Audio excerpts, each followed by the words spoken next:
अनंत कोटि दंडवत सतगुरु देव को। कल अपनी पुस्तक दिव्य दृष्टि गीता का 15वां अध्याय भगवान की दिव्य दृष्टि उस पर चर्चा हुई, वो समाप्त हुई। आज हम गीता की आरती देखेंगे कि उसमें क्या है। तो गीता के 15वें अध्याय का जो ये 16वां, 17वां, 18वां श्लोक है 3, ये हमने अब जीवन में रोज देखने हैं।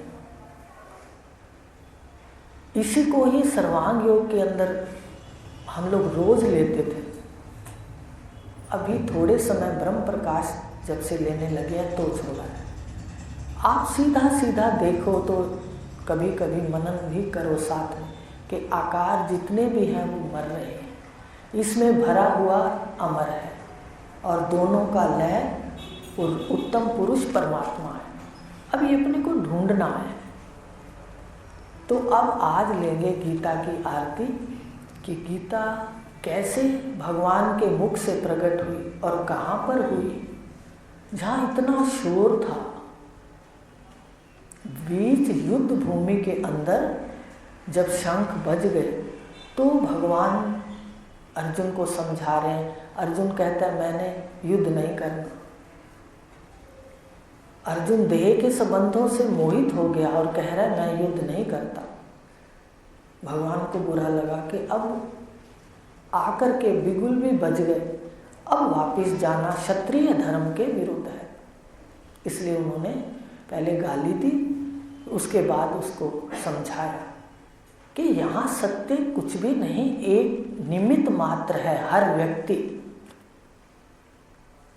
आप अपनी संतान को बनाने वाले नहीं हो, ये भूल है हमारी।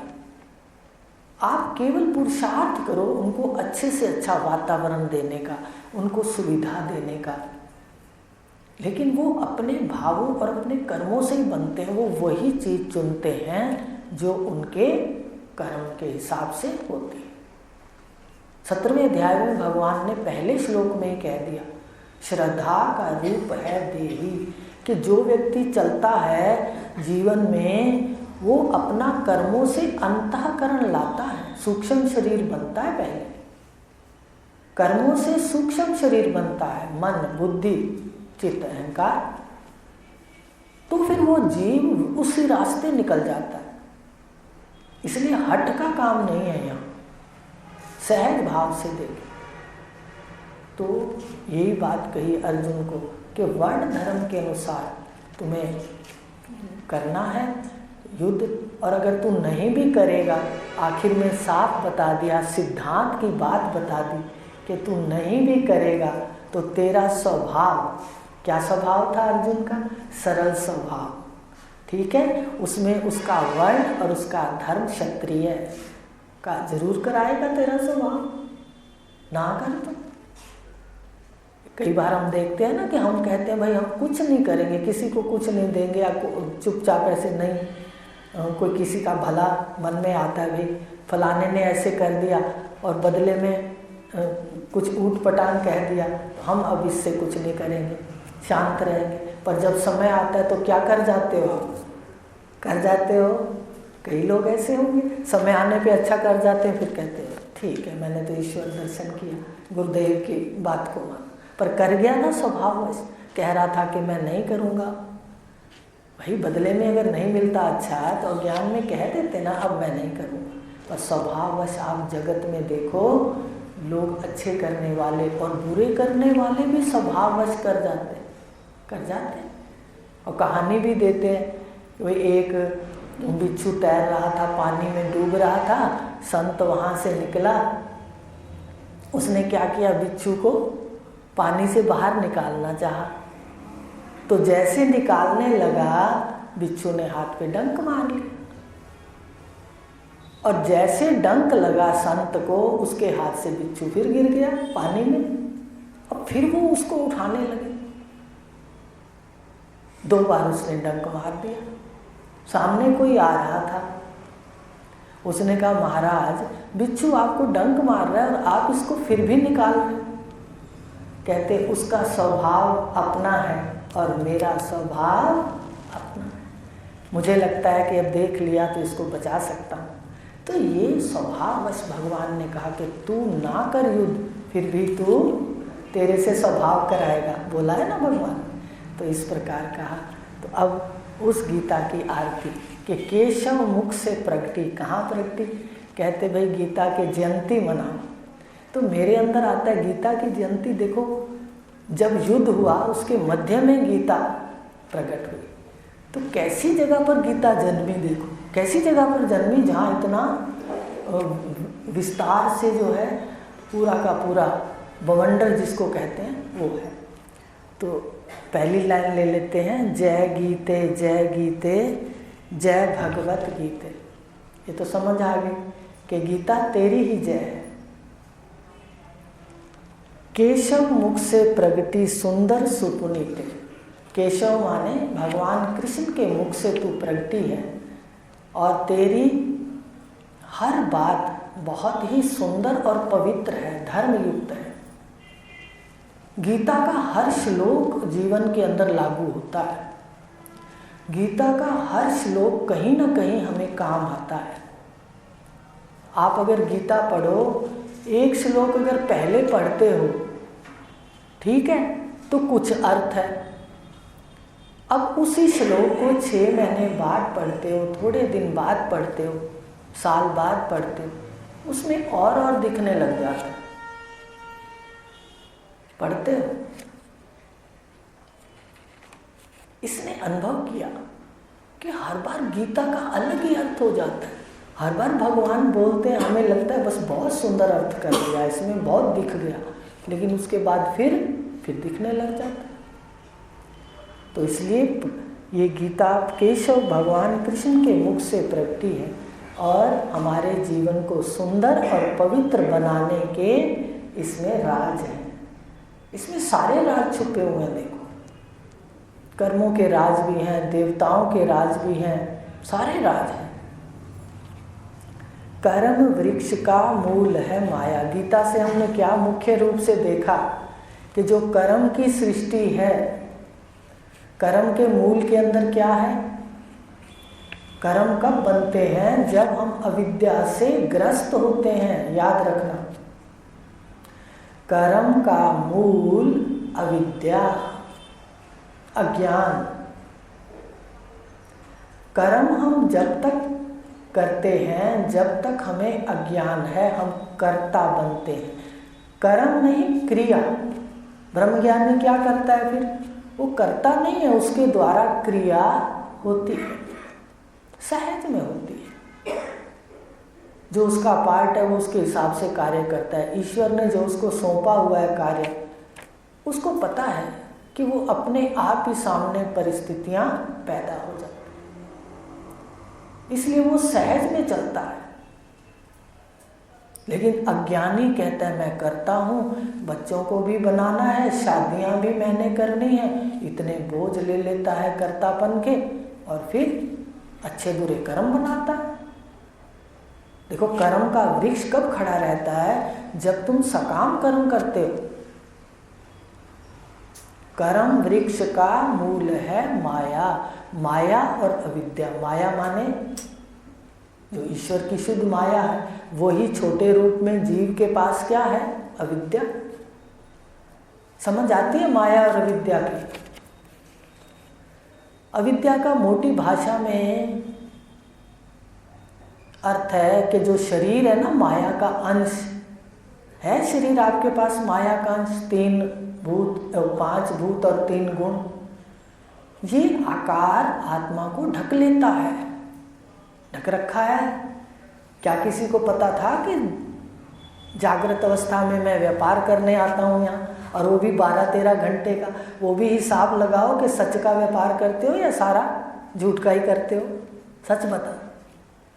अब तो दिखता है, अब तो हिसाब लगाते हैं भाई 2 घंटे जीवन के जरूर देने हैं, रोज ही देने हैं। कोई काम, गुरुदेव के इतने काम होते हैं, इतने समष्टि के काम होते हैं, करते रहो, रोज रोज का नियम। और 11-10 घंटे जो है घर घर में संसार को दे लो। और उसमें भी तुम चिंतन कर सकते हो, आत्म चिंतन हर क्षण कर सकते हो, आत्म चिंतन हर क्षण। और स्थूल देह से कम 2 घंटे समष्टि ईश्वर के नाम रोज करना। कोई जीवन का तब हिसाब होता है, तब हमारे कर्मों में आता है कि ये धर्म हमारे अंदर आता है। अगर हम थोड़ी देर सुन के चले जाते हैं तो उसके बाद हम अभ्यास नहीं करते तो ये बात भूल जाती है। कहानियां हैं शास्त्रों में। तो इस प्रकार कहा, कर्म वृक्ष का मूल है माया। भगवान ने 15वें अध्याय में कह दिया, ये जो वृक्ष है ये उल्टा है, ऊपर परमात्मा मूल में, फिर ब्रह्मा तना, टहनियाँ पत्ते, शरीर बताया। तो ये जो वृक्ष बताया अश्वत्थ वृक्ष, इसका मूल क्या है? माया है। तो एक शरीर में अज्ञान है, एक शरीर में चेतन को अपना अज्ञान है, इसलिए कर्म बनाता है। उसको पता नहीं है कि हर व्यक्ति सारा संसार में आया है, हर व्यक्ति अपनी कर्म की पत्री लाया है, प्रारब्ध जिसको कहते हैं। पर अज्ञान में कहता है मैं करता, मैं बनाऊंगा इसको। देखो मैंने बच्चे को डॉक्टर बना दिया, इंजीनियर बना दिया, ये मूल माया अविद्या। वो ये कहता है अविद्या वाला। तो कर्म का जो वृक्ष है वो सकाम कर्मों से जिंदा रहता है। हम कहते रहे मैं करता हूँ, मैं ही घर में बड़ा हूँ, मेरे कारण इतना धन है, मैं ना करूँ तो इनका पता चल जाए। ये भी सुना है, लोग कहते हैं मैं ना करूँ तो पता चल जाए। ऐसे कितनी मैं आई और कितनी गई। तो कहा जितना भी ये कर्म बनने की श्रृंखला है, जब भी मन में ये फुरे कि मैं ही बच्चों को बनाता हूँ, मैं ही घर का सारा खर्चा करता हूँ, अविद्या माया। तुम करता नहीं हो, मैं केवल दृष्टा। अरे बात समझ, मैं केवल दृष्टा, ये याद रखना।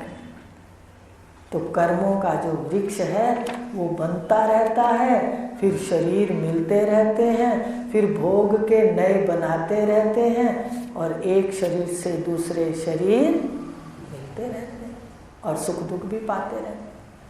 पर गुरुदेव ज्ञान दे रहे हैं कि देख तू बाजार में बैठा है, बाजार में कभी शांति होती है? कितना शोर होता है। और जब घर जाते हो सुषुप्ति में तो कितनी शांति है। विश्राम स्थल है, वो हमारा घर है। और ये जो बैठे हैं ये बाजार है, यहाँ व्यापार करने आते हैं, इसलिए सत्य का भी व्यापार करो। ये प्रिय मार्ग है, प्रिय लगने वाला मार्ग है। विषयों का जो भोगना है ये अज्ञान में जीव को प्रिय लगता है। रात को रोज रिश्ते नाते छोड़ देता है, शरीर को उतार के रख देता है, सुबह आता है कपड़े की तरह पहन के फिर बन जाता है। बनते हो, दर्शन किया करो। रात को चारपाई पे छोड़ देते हो, आप अपने घर चले जाते हो, सुबह आके पहनते हो, दुकान के शटर ये जो आँख नाक कान है सबके खोल देते और व्यापार शुरू कर देते। देखा करो, तभी आप शरीर से असंग हो सकते हो। मनन किया करो गहरा, और के लिए नहीं है, क्योंकि हमने यहाँ सदा नहीं रहना, समझ रहे हो? इसलिए इसकी आसक्ति छोड़ना भी जरूरी है, नहीं तो दिक्कत है। रोज देखो हम आसक्ति छोड़ के घर जाते हैं, यहाँ से हम रोज मरते हैं। कह दो रोज मरते हो? आज अच्छी तरह देखना, सुबह उठते हैं, प्रिय लगने वाले मार्गों से क्या करती है जीवात्मा? ये मैं कभी आँख से निकल जाती है, कभी कान से, कभी नासिका से, हैं, कभी रसना से, फटाफट किचन में बनाना शुरू हो जाता है। कभी बैठ के मनन नहीं करता कि मैं कहाँ था रात को। इसलिए ये जो प्रिय लगने वाले मार्ग हैं, विषय वासनाएं, इसमें जीव भ्रमण करने लग जाता है, दूर दूर तक भ्रमण करता है। इसलिए विषयों को जंगल का। भगवान कृष्ण की लीला के अंदर रास कहाँ रचाई थी? वृंदावन में पड़ा, खाया तो नहीं था, वहाँ भोग किया था। माखन कहाँ खाया था? वृंदावन में। बताइए, मनन करिए, ध्यान से देखा करो कि भगवान की कितनी सुंदर जीवन है, उसमें क्या क्या लक्ष्य छुपे हुए हैं, क्या उसमें रहस्य छुपे। भगवान ने वृंदावन में रास रचाई है, और उपनिषदों में भी कहा है कि ये संसार जंगल है, विषयों का वन है, इसमें जीव क्या कर रहा है? लीला कर रहा है, राशि रसा रहा है ना। देखो, आत्मा इसी विषय के जंगल में जीवात्मा लीला कर रही है। तो इसलिए कहा, कहीं लिखा है कि भगवान कृष्ण ने मक्खन वृंदावन में खाया, गोकुल में खाया। खाया, गोकुल किसको कहते हैं? इंद्रियों का कुल। गो माने इंद्रियां, कुल माने समूह। खाना तो आप यहीं खाओगे ना, इंद्रियों से। क्यों? खाना किससे खाओगे? इंद्रियों से। हाथ से उठाओगे, नाक से सूंघोगे, मान लो कैसा है, मुख से खाओगे, आँखों से देखोगे, हाथ से स्पर्श करोगे। भाई कई बार अपनी चीज़ आती तो ऐसे उंगली लगाते हैं, भाई अगर अच्छी है तो उठाएंगे, सूंघ भी लेते हैं। कितने था, देखो कितने नौकर पहले टेस्ट करते हैं कि शहंशाह ने खाना है, ऐसे नहीं देना। तो गोकुल में खाना और रास वृंदावन में। तो बताया ये जो वन है, इसमें जीवात्मा मुख बाहर है इंद्रियों के, इसलिए इधर ही निकल जाता है। और फिर आत्मा राम लौट के ही नहीं आता। पहले रावण को मारना पड़ता है, पता नहीं क्या क्या करना पड़ता है, तब जाके ये लौट के दीपक जलते हैं अयोध्या, जहाँ युद्ध नहीं है। पहले अंतःकरण में युद्ध ना हो, वो गुरुदेव बनाएंगे, द्वंद्व ना हो। तो कर्म वृक्ष का मूल माया है। कर्म जब तक होते रहेंगे, जब तक अविद्या का नाश नहीं है। अविद्या ही माया का सैंपल है। इसलिए कर्म वृक्ष प्रिय मार्ग की ओर ले जाता है, ले जाता है। अपनी मर्जी से कोई ज्ञान में आता है? बताइए, पता ही नहीं होता। पूंजी इकट्ठी होती है तो अचानक सतगुरु मिलते हैं। हमें पहचान नहीं है कि ये ब्रह्मज्ञानी गुरु चाहिए, बता दो कोई अपने आप पता होता, अपने आप अचानक मिल जाते हैं। ईश्वर की भेंट होती, ईश्वर भेंट करा देते, तब वो अविद्या का नाश करते हैं, तो कर्म का वृक्ष कटता है। कहा भगवान ने असंग रूपी असी से मिटा। तो ये कर्म का वृक्ष है, इसका मूल है माया। माया को काटने के लिए हमने पिछले उसमें पढ़ा है दिव्य दृष्टि में कि असंग होकर के ये वृक्ष कर्मों का काटा जा सकता है। अब इसको बार बार देखो, असंग हो, और ये भी देखो कि ये तो एक व्यापार का स्थल है। देखा करो कि रात को अपने घर जाता हूँ, सुबह कपड़ा पहनते ही रसोई में भाग जाता हूँ, माँ बन जाता हूँ, पिता बन जाता हूँ। कैसी लीला है देखो, सबको मूर्ख बना दिया माया ने बनाया है ना। देखो, तो इस प्रकार कहा कर्म वृक्ष का मूल है माया। और माया कहाँ ले जाती है? प्रिय मार्गों में, वहाँ श्रेष्ठ मार्ग में नहीं ले जाती। इसके लिए वो कहानी भी है कि एक व्यक्ति था, तो गुरुदेव उसको ले गए घुमाने के लिए। आगे गए तो 2 दरवाजे थे। एक में लिखा था यहाँ फूलों से लदे रास्ते हैं और सुख ही सुख है। एक दरवाजे पे लिखा था यहाँ फूलों से लदे हुए रास्ते हैं, सुख ही सुख बिछे हैं। और दूसरे दरवाजे पे लिखा था कि गलती से भी पैर ना रखना, यहाँ परिणाम दुख है। अब गुरुदेव ने कहा देख भाई, शिष्य को सावधान किया कि तू ये दरवाजा ना खोलना जिस पे लिखा हुआ है कि यहाँ दुख है। ये कष्टों का मार्ग है, ये ना खोलना। ये खोलना कि जहाँ सुख ही सुख है और फूलों से रास्ते लदे। तो शिष्य ने कहा अच्छा गुरुदेव। अब ये स्वभाव होता है व्यक्ति का कि जिस चीज़ से मना करो वो उसको देखने की इच्छा रखता है ये बात। अब शिष्य समय निकालता था भी कैसे देखूं कि आखिर इसके अंदर क्या है। तो उसने क्या किया, सबसे पहले वो दरवाज़ा खोला जिसमें लिखा था सुख ही सुख है। उसने दरवाज़ा खोला तो देखा इतने पत्थर, इतने उबड़ खाबड़ जगह। उसने कहा, फिर बाहर गेट पे लिखा हुआ देखा कि फूलों से लदे हुए रास्ते हैं और सुख ही सुख है। फिर अंदर देखा पत्थर ही पत्थर है, उबड़ खाबड़ है। कहता अच्छा दूसरा खोल के देखता हूँ। अब उसने दूसरा दरवाज़ा खोला, तो उसमें इतनी सुंदर सड़कें और इतने प्यारा नज़ारे थे। तो उसने बाहर बोर्ड देखा, बोर्ड में लिखा था ये भूल कर ना खोलना, यहाँ रास्ते दुखरू। उसने कहा भाई ये बोर्ड लगता है गलत लग गया, समझ रहे हो। उसने कहा ये लगाने वाले ने बोर्ड जो है ना गलत लगा दिया। कहता ये कैसे जाऊं, इतना उबड़ खा। उसने जी उस रास्ते पर चल दिया। अब वो थोड़ी देर जब बोर्ड जिस पे लगा था दुख रूप है और सड़कें इतनी सुंदर थी, वो थोड़ी दूर चला, चलते ही आगे बवंडर शुरू हो गया, समझ रहे। अब वो घबरा गया। तो सतगुरु बाहर आ गए। उनको पता था ना कि ये करेगा ऐसे, गुरु को भी पता होता है शिष्य का स्वभाव। कहा मैंने कहा था ना इधर ना जाना। तो अब वो कहते उस रास्ते पे गया तो थोड़ी देर उबड़ खाबड़ के अंदर वही था, रास्ता सुख रूप है।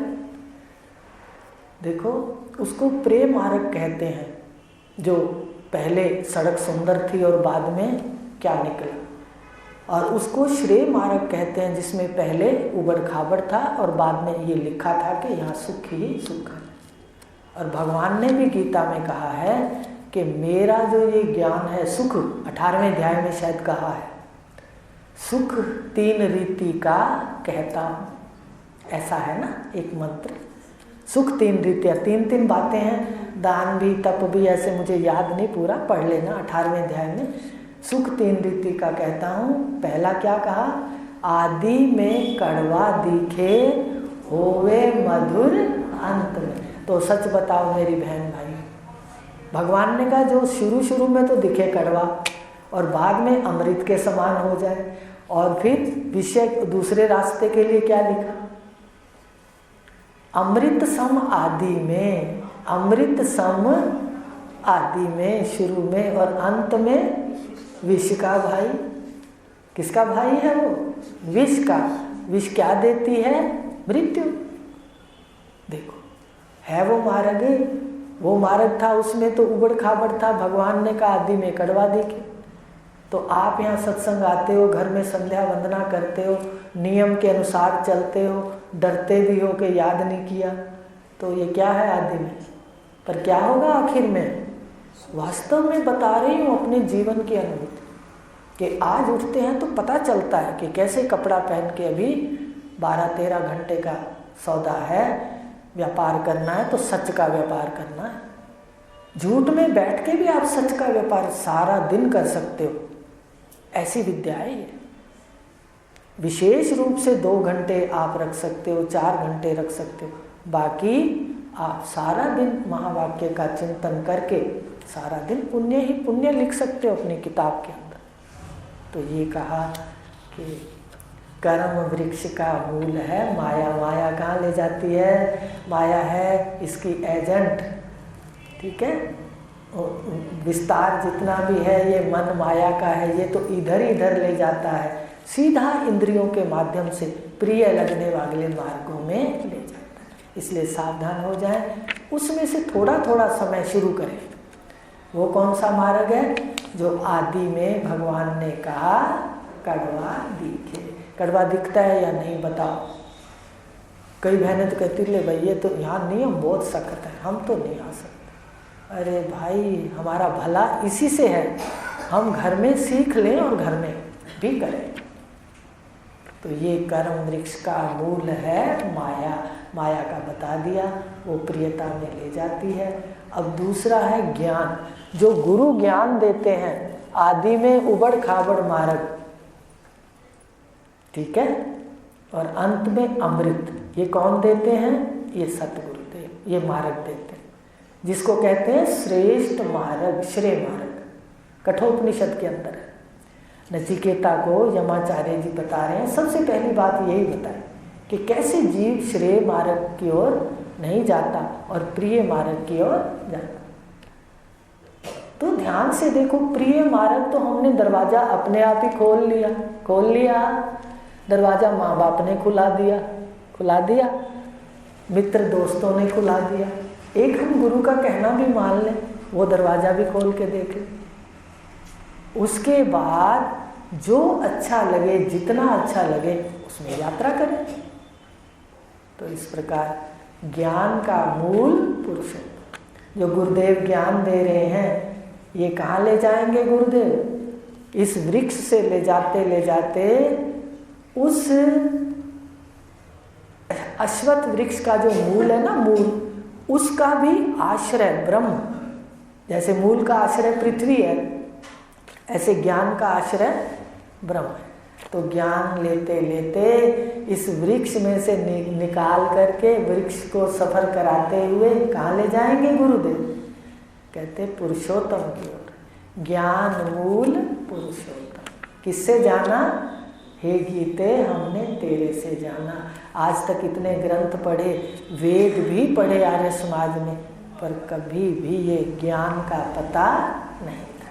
इतने गुरु, कोई गुरु नहीं छोड़ा, आप बताओ, और सबका अध्ययन किया, पूजा पाठ किए, उनके सारे नियम भी किए, लेकिन गीता जब से जीवन में आ गई सतगुरु की कृपा से, तो पुरुषोत्तम का पता चल गया। ज्ञान मूल पुरुषोत्तम, ये तुझसे जाना। गीता के अलावा कोई भी ऐसा सीधा ग्रंथ नहीं है कि अपने घर ले जाए। उपनिषद के अंदर भी देखो सांकेतिक उपदेश है। सांकेतिक समझते? आप तो कृपा समझो कि अपने गुरुदेव खुला उपदेश करते हैं, एक एक चीज बताते हैं। उपनिषद में सांकेतिक उपदेश ज़्यादा है। मन जिसको नहीं देखता, क्या संकेत दिया? जो मन को देखता है, मन को देखता है। क्या है ये उपदेश? संकेत है। अब जिसको समझना है बैठा, पर अपने गुरुदेव तो साफ कहते हैं कि देखो तू ही तो मन को देख रहा, सारी लीला मन की है, तू देखता है। तो एकदम ये गीता से सीखा। गीता ऐसा उपनिषद है जिसमें सारे शास्त्रों का निचोड़ है। देखो, कर्मों का निचोड़ भी है, उपासना का भी है, ज्ञान का भी है और महावाक्य का भी है। आश्चर्य, चारों के चारों पद, चरण, 4 चरण हैं परमात्मा के। परमात्मा के 4 चरण हैं, स्थूल, सूक्ष्म, कारण और परमात्मा स्वयं, चारों ही गीता के अंदर है। तो कर्म वृक्ष का मूल है माया, ये तुझसे जाना। ज्ञान मूल पुरुषोत्तम, तुझसे ही पहचाना। एक तो जाना, फिर पहचाना। जैसे मैं आपको जानूं और फिर इतनी रस के अंदर, मेले के अंदर पहचानूं, तो ऐसे ही ये जो आकारों का मेला है 84 लाख योनियों का, इसमें परमात्मा को पहचाना किसके माध्यम से? सतगुरु और गीता। गीता से आगे भी किसका स्थान है? मेरे सतगुरु का। गीता अपने आप में सदा ही रखी थी मंदिर में, पर बोलती नहीं थी। अब गुरु का संग करने से, चेतन का संग करने से ये बोलने लगा। आप बताओ, मक्खी आपके घर रखी है, ठीक है, वो नहीं बोलेगी कि मैं वात पर धान हूँ, नहीं कूदेगी, पर कोई खा लेगा तो उसकी नाड़ी कूदने लग जाएगी, वो चेतन हो जाएगा। ऐसे गीता गुरुदेव के संग में आई, हमें मिली, वो भी सब कुछ दिखाने लग गई, चेतन हो गई। तो ये है आज ज्ञान मूल पुरुषोत्तम तुझसे ही कर्म का मूल माया और ज्ञान का मूल पुरुषोत्तम। ये किससे जाना? सतगुरु मुख से, गीता के माध्यम से। ओम पूर्णमदा